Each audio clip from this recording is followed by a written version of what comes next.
Tuluyan ka na bang kinalimutan ng taong mahal mo? Lalong-lalo na kung LDR kayong dalawa at hindi naman kayo hiwalay, pero hindi na talaga siya nagpaparamdam sa iyo at tuluyan ka na talagang kinalimutan ng taong mahal mo. Kaya gusto mo ba na bigla kang maisip ng taong mahal mo? Yung hindi ka na mawala-wala sa isipan ng partner mo? Pagkatapos mong gawin ang ritual na ito, pues gawin ito na buo ang loob at tiwala mo.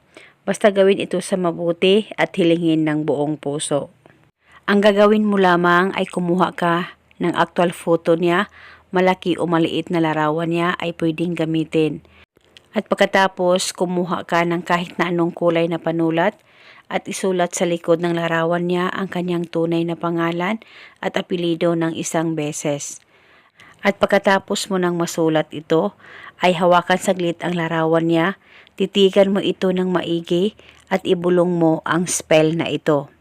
Pangalan at apelido niya, ako ay pakakaisipin mo at hindi ako mawala-wala dyan sa isipan mo. Ibulong mo lamang ito ng 3 beses. At pagkatapos, ilagay mo itong larawan niya sa loob ng punda ng unan mo at uunanan mo ito gabi-gabi sa tuwing ikaw ay matutulog. At kinabukasan, kung hindi ito safe sa unan mo, ay pwede mong kunin at dalhin kahit saan ka man magpunta at ibalik lamang ito sa tuwing ikaw ay matutulog. At paniguradong bigla kang maisipan ng taong mahal mo na tuluyan ka ng kinalimutan. Isa itong gabay at isang paraan para magkaayos kayong dalawa ng partner mo. At depende po sa inyo kung hanggang kailan nyo po gustong uunanan ang larawan niya na nasa loob ng punda ng unan mo. At ito muna sa ngayon, maraming salamat po sa panunood. May God bless us all.